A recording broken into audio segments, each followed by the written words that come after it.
نحمده ونصلي على رسول الكريم اما بعد اعوذ باللہ من الشیطان الرجیم بسم اللہ الرحمن الرحیم واذکر فی الکتاب ابراہیم انہ کان صدیقا نبیا صدق اللہ العظیم۔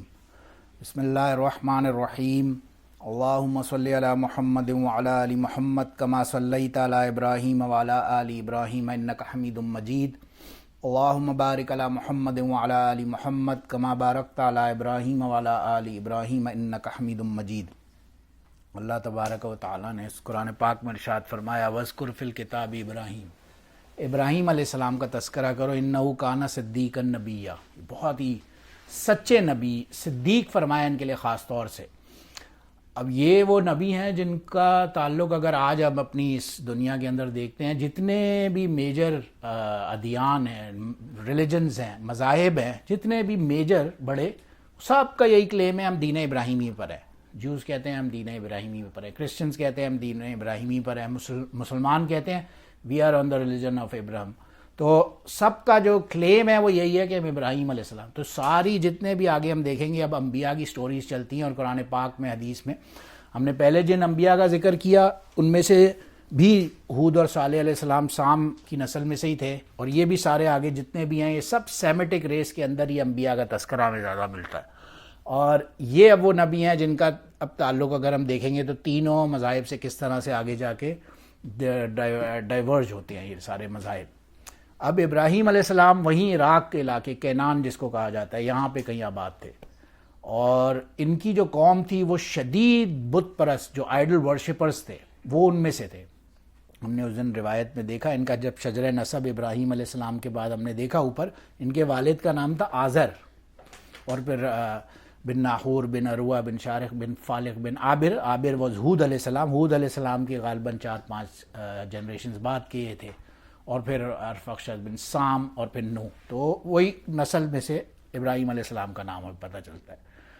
اب ان کی جو قوم تھی دیر ور پیور آئیڈل ورشپرز، یہاں تک کہ آزر کے حوالے سے صرف آیا اتنی زیادہ بحث اور ہمیں ڈیٹیلز ملتی ہیں، ڈسکشنز، نہ صرف قرآن اور حدیث میں، صحیح اوتھینٹک قرآن اور حدیث میں بھی بے تحاشا ذکر ان سب کا آتا ہے۔ آزر کا نام لے کے اللہ نے قرآن پاک میں ارشاد باقاعدہ فرمایا، اور اسی طرح سے کوئی غالباً آتا ہے 75 سے زیادہ دفعہ تو ابراہیم علیہ السلام کا تذکرہ ہے، پوری سورہ ابراہیم اتاری اللہ نے، تو ان کا تو اتنی ڈیٹیل میں ہمیں ہر جگہ ملتا ہے کہ کوئی شک کی گنجائش بھی انشاءاللہ تعالیٰ نہیں رہتی۔ آزر جو تھے ہی واز، اب توراہ کے اندر جو بائبل ہے اس کے اندر ان کا جو پروفیشن تھا وہ بیسکلی بتایا گیا نجار، جو کارپینٹر ہوتے ہیں، ووڈ ورکر۔ اب یہ اسی کے بت بنایا کرتے تھے۔ تو پھر اس نام کے اوپر علماء میں بحث ہوئی کہ آزر ان کا نام تھا، جبکہ اگر آپ عبرانی زبان میں دیکھیں ہم نے کہا کہ ابراہیم بن آزر، لیکن توراہ وغیرہ میں ان کا نام آیا تارے کے نام سے۔ تو علماء نے لکھا ایک پاسبلٹی یہ ہو سکتی ہے کہ آزر عبرانی زبان میں کہتے ہیں جو شدید آئیڈل لور ہوتا ہے، جس کو یعنی کہ عشق ہوتا ہے، محبت ہوتی ہے بتوں سے، اس کے لیے یہ ایک وصف استعمال کی جاتی ہے۔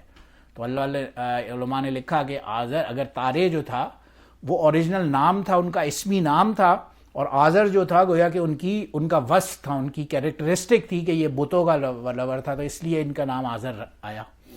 بہرحال واللہ عالم ان کا نام جو بھی تھا، لیکن ہی واز نون پیور بتوں کے سمجھے پجاری کہہ لیں۔ اور اب یہ بتوں کے میکرز بھی تھے، used to sell all the idols, اور دوسرے ان کے پاس آیا کرتے تھے۔ تو جو بڑا مین سمجھیں کہ جو ان کا اس زمانے کا بت خانہ تھا، جو آئیڈل ہاؤس، جو ان کا ورشپ خانہ تھا، وہاں کے وہ سارٹ آف انچارج بھی تھے۔ اب ابراہیم علیہ السلام کو یہ چیز جو ہے یہ شروع سے ہی سخت اس سے جو ہے نا ایک کوفت محسوس ہوتی تھی۔ آتا ہے نا آتینا ابراہیم رشدہ من قبل، ابراہیم علیہ السلام کو اللہ سبحانہ و تعالیٰ نے رشد، یعنی کہ رشد کہتے ہیں، ایک ہوتا ہے علم، ایک ہوتا ہے نالج، ایک ہوتا ہے شعور، ایک ہوتا ہے رشد رشید لفظ اسی سے نکلا، اس کا مطلب ہوتا ہے ایک سمجھداری، ایک natural capacity to understand between the right and wrong, اس کو کہتے ہیں رشد۔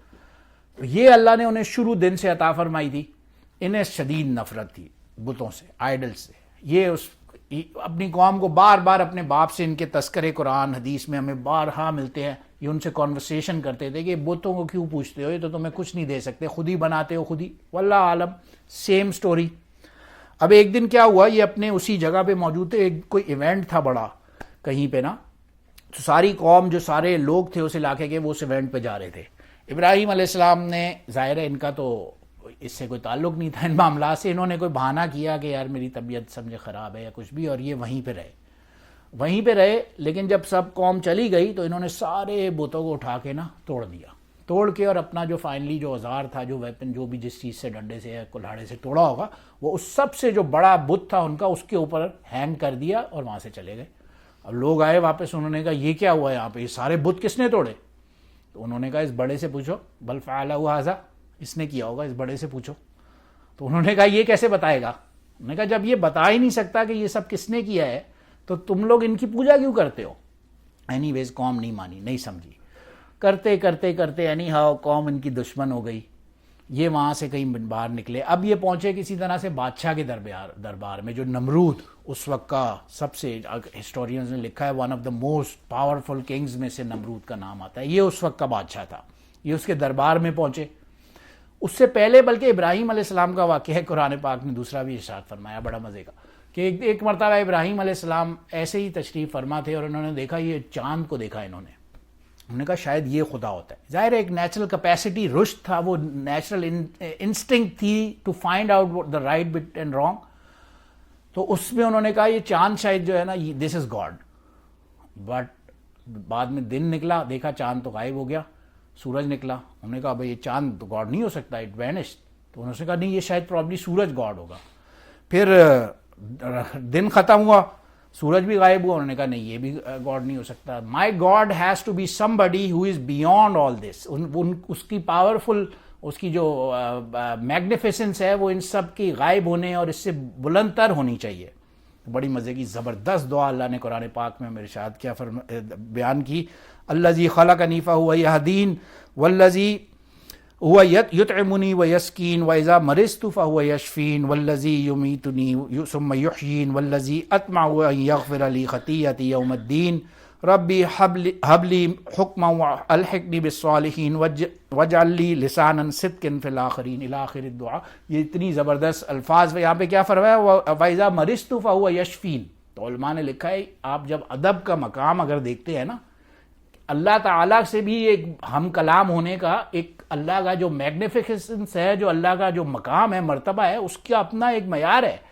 تو اگر کسی نے سیکھنا ہے, یہ ادب سیکھنا ہے, تو وہ ابراہیم علیہ السلام کی مثال سے دیکھے. وہ فرماتے ہیں وَإِذَا مَرِضْتُ فَهُوَ يَشْفِينِ, کہ بیمار میں ہوتا ہوں.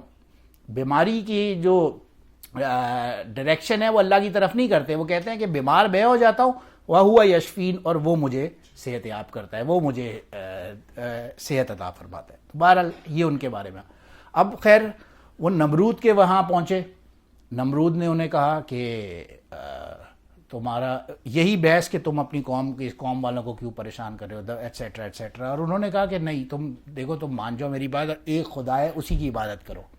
انہوں نے کہا کیا, کون ہے خدا تمہارا, کیا کرتا ہے تمہارا خدا؟ اس نے کہا میرا خدا ہے وَهُوَ يُحْيِي وَيُمِيتُ, وہ زندہ کرتا ہے, مردے کو زندہ کرتا ہے, زندے اور زندہ کو مردہ کرتا ہے, موت دیتا ہے. اس نمرود نے بولا یہ کون سی بڑی بات ہے, ایک بندے کو بلایا, ادھر آؤ, بالکل آزاد بندے کو, اور اس کو حکم دیا اپنے گارڈز کو اس کو مار دو. اس کو مار دیا. ایک سزائے موت کا, قتل کا قیدی جیل میں تھا, اس کو جس کو سزائے موت اناؤنس ہو چکی تھی, اس کو بلایا واپس, اس کو اپنے پاس بلوایا اور کہا تمہیں میں نے آزاد کیا. اس نے کہا یہ دیکھو, اس کو زندگی تھی اس کے پاس, میں نے اسے موت دے دی. یہ مرنے والا تھا, اس کو میں نے زندگی دے دی, یہ تو میں بھی کر سکتا ہوں. تو کیا ہوا؟ بہرحال ابراہیم علیہ السلام کو فوراً سمجھ آئی کہ یہ اس طرح کی دلیلوں سے نہیں مانے گا. بہرحال انہوں نے کہا میرا رب وہ ہے جو سورج کو مشرق سے ایسٹ سے نکالتا ہے اور ویسٹ پہ سنک کرتا ہے اسے. اب وہ بہرحال اس کے بعد دلیل کا جواب تو کوئی نہیں تھا. بہرحال غصے میں اس نے کہا کہ انہیں قید کر دو اور انہیں آگ میں جا کے جلایا جائے گا. اب گویا پوری ایک جگہ بنائی گئی, پورا ایک بڑا سا گڑھا کہہ لیں یا کھڈا کہہ لیں یا جو بھی, اور اس میں لکڑیوں کو ڈال ڈال کے اور آگ جلائی گئی اور دھکائی گئی اور اسے فور اگنائٹ کیا گیا. اور کئی دن تک روایت میں آتا ہے کتنے دن تک وہ آگ کو بھڑکا کے اتنا گرم کیا, اور اس پورے سرکل میں یہاں تک کہ اتنی گرم ہو گئی کہ اس کے پاس جانا بھی امپاسبل ہو گیا. تو انہوں نے سارٹ آف ایک وہ جو غلیل ٹائپ کوئی چیز بنائی اور اس پہ ابراہیم علیہ السلام کو دور سے اس آگ کے اندر پھینکا. بہرحال اللہ کی شان, جب وہ اس آگ میں گرنے لگے, وہ ایک روایت میں آتا ہے نا کہ ایک پرندہ جا رہا تھا منہ میں پانی لے کے, اور اسے کسی دوسرے پرندے نے کہا تم پانی لے کے، کہ اس نے کہا میں ابراہیم کی آگ کو بجھاؤں گا. نے کہا تمہاری اس چونچ کے اتنے سے پانی سے کیا ہوگا؟ تو اس پرندے نے کہا کہ یہ پانی سے شاید تو نہ ہو، لیکن میں ان وہ کہتے ہیں نا شہیدوں میں نام لکھوا دوں کہ ابراہیم علیہ السلام کو بچانے والوں میں ایک میں بھی تھا. اینی ویز وہ اندر جب آگ کے گرے، اللہ نے کہا یا نار کونی بردا و سلاما علی ابراہیم، اے آگ ابراہیم پر ٹھنڈی ہو جا. اب اس پہ علماء یہ دین اگین میریکل، ہم کل بات کر رہے تھے میریکل کا، آگ کی نیچرل انسٹنکٹ کیا ہے کہ وہ جلاتی ہے. یہاں پہ اللہ نے فرمایا ٹھنڈی ہو جا، یہ نہیں کہا بند ہو جا، بلکہ کہا ٹھنڈی ہو جا. مطلب علماء نے لکھا ہے کہ نہ صرف یہ کہ وہ آگ بے شک جلتی تو رہے، اس کیپیسٹی لوگ دیکھتے رہے یہ آگ جل رہی ہے، مگر ابراہیم جب اندر ہے تو ان کے لیے وہ آگ ٹھنڈی ہونا سے بردوں و سلامن، اور سلامتی والا، گویا کہ انہیں ایک ایسا کمفرٹ زون ایسا مل گیا کہ گویا وہ جنت میں کہیں بیٹھے ہوئے. اور ایک روایت میں یہ بھی آتا ہے، غالباً الفاظ ہے کہ ابراہیم علیہ السلام فرماتے ہیں وہ 5 یا 6 دن غالباً جب وہ اس کنویں میں تھے اور اللہ انہیں اپنے پاس سے کھانے رزق عطا فرمایا کرتا تھا، بھیجا کرتا تھا، وہ فرماتے ہیں وہ 5 دن میری زندگی کے سب سے بہترین بیسٹ ڈیز تھے، واللہ عالم. اینی ویز وہاں سے یہ چلے، اب قوم سے تو نکالے گئے، کوئی ان پہ ماننے والا نہیں. ایک ان کی بیوی سارہ رضی اللہ عنہ اور ان کا جو نیفیو تھے، ان کے برادر زادے، ان کے جو بھتیجے کہہ لیں، لوط علیہ السلام، وہ اور ان کی وائف، یہ 4 لوگ بس تھے. یہ 3 لوگ ان کے ساتھ تھے، یہ 4 لوگ یہاں سے چلے. اب یہ چلتے چلتے ادھر ادھر جہاں جہاں جاتے رہے، اللہ کا پیغام پہنچاتے رہے. یہ آتا ہے روایات میں، یہ کینان سے یہاں عراق کا جو ایریا، یہاں سے نارتھ ورڈز پہلے گئے، چلتے چلتے چلتے عراق کے بالکل کونے پہ، around he travelled approximately 700 miles towards the boundary of Iraq, وہاں تک گئے. وہاں سے آتا ہے روایت میں، یہ اسرائیلی روایت ہے، غالباً تورات کے اندر یہ بات لکھی ہے. وہاں سے یہ اوپر مزید سیریا کے اندر اپروکسیمیٹلی 800 مائلز اور اوپر تک چلے گئے. پھر وہاں سے یہ دوبارہ اپنا سفر انہوں نے ویسٹ ورڈ ساؤتھ اسٹارٹ کیا، اینڈ اپروکسیمیٹلی 800 مائلز یہ دوبارہ نیچے ایجپٹ تک گئے. اینڈ دین فائنلی یہ ایجپٹ سے پھر ٹریول کرتے کرتے ایسٹ ورڈز اور پیلسٹائن آئے. تو گویا ان کا اتنا بڑا سرکل، سم واٹ میں بھی فیو تھاؤزنڈ مائلز کا یہ پورا سفر انہوں نے اپنی زندگی میں ادا کیا. اب بہرحال یہ جب اس ٹریول جرنی میں جا رہے تھے تو اب یہ پہنچے ایجپٹ. ایجپٹ میں اس وقت ایک ملک جبار کے نام سے اس وقت کا فرعون تھا. وہاں کا رول تھا کہ انہوں نے اپنی بیوی سارہ سے کہا کہ یہ جو بادشاہ ہے یہ بہت ہی ظالم، he is very very very very harsh, اور یہ پہلے پوچھتا ہے اگر کوئی عورت جا رہی ہو خوبصورت اور اس کے ساتھ اس کا شوہر ہو تو وہ اس کو مار دیتا ہے، اگر اس کے ساتھ اس کا بھائی ہو تو وہ بادشاہ اسے چھوڑ دیتا ہے. تو انہوں نے کہا کہ اگر یہ تم سے پوچھے کہ کون ہو تو بولنا میں تمہارا بھائی ہوں. گویا کہ میں ظاہر ہے شرعی اسلامی اعتبار سے، عقیدے کے اعتبار سے تو ہر مسلمان کا بھائی ویسے ہی ہوتا ہے. اینی ہاؤ وہ بادشاہ نے سارہ کو پکڑ لیا. اب یہ سٹوری قرآن حدیث میں بھی تھوڑی سی ہمیں ملتی ہے، اور پھر تورات کے اندر اس کی بہت زیادہ ایکسپلینیشن ملتی ہے. وہاں کیا آتا ہے کہ یہ جو بادشاہ تھا اصل میں یہ اسی سامی ہی ایک چین کا حصہ تھا، اسی سیمیٹک ریس کے اندر ہی چل رہا تھا. گویا کہ ابراہیم علیہ السلام کا ایک سارٹ آف فار کزنز میں سے تھا. یہ اس وقت تک تو انہیں نہیں پتا تھا، یہ بات کی بات ہے. یہ سارہ کو اس نے پکڑ لیا رضی اللہ عنہ کو، بادشاہ نے، اور ان کے ساتھ غلط کام کرنے کی کوشش کی. جب قریب آنے لگا تو اس کا ہاتھ شل ہو گیا، his hand was frozen. تو وہ ڈر گیا، اس نے کہا یہ کیا ہوا. اس نے فوراً دعا کی، اس نے کہا آپ پلیز میرے لیے دعا کرو، میرا ہاتھ صحیح ہو جائے. سارہ نے دعا کی ان کے لیے کہ اچھا یہ تمہارا ہاتھ صحیح ہو جائے. وہ صحیح ہو گیا. اس نے دوبارہ اٹیمپٹ کرنے کی کوشش کی. ایسا 3 مرتبہ ہوا. 3rd time he was like کہ no this is not my fault, okay, اور آپ پلیز مجھے معاف کر دیں، اور پلیز میرے لیے اللہ سے دعا کریں کہ میرا ہاتھ صحیح ہو جائے. اور نہ صرف یہ کہ اس نے انہیں چھوڑا، بلکہ انہیں بہت سارے گفٹس اور انعامات دیے، اور ابراہیم علیہ السلام کو ریکگنائز فائنلی کیا. اس نے انہیں ایک رات میں غالباً آتا ہے کہ اس نے انہیں کہا کہ تم نے مجھے پہلے کیوں نہیں بتایا کہ تم میرے ایک فار ڈسٹنکٹ کزن ہو، اینڈ ایٹسیٹرا ایٹسیٹرا. اس نے ان کا وہ مقام اور مرتبہ دیکھا کہ یہ تو اتنے بڑے نبی ہیں. تو اس نے اپنی ہی بیٹی ہاجرہ رضی اللہ عنہ انہیں گفٹ میں عطا کی، اور سارہ کے ساتھ انہیں روانہ کیا کہ یہ اب آپ کے ساتھ ہی رہے گی. اس کے بارے میں جو یورپین رائٹرز ہیں، ہسٹورینز ہیں، انہوں نے بڑی سارٹ آف ڈائیورج ہوتے ہوئے اپنی طرف سے غلط بیانی کے ساتھ بھی کام لیا ہے کہ وہ ہاجرہ جو تھی وہ باندھی تھی یا ایٹسیٹرا ایٹسیٹرا ان کی، جبکہ ایسا نہیں تھا. یہ تورات خود بولتی ہے، تورا کے اندر خود یہ لکھا ہوا ہے کہ وہ ایکچولی اس بادشاہ کی بیٹی تھی.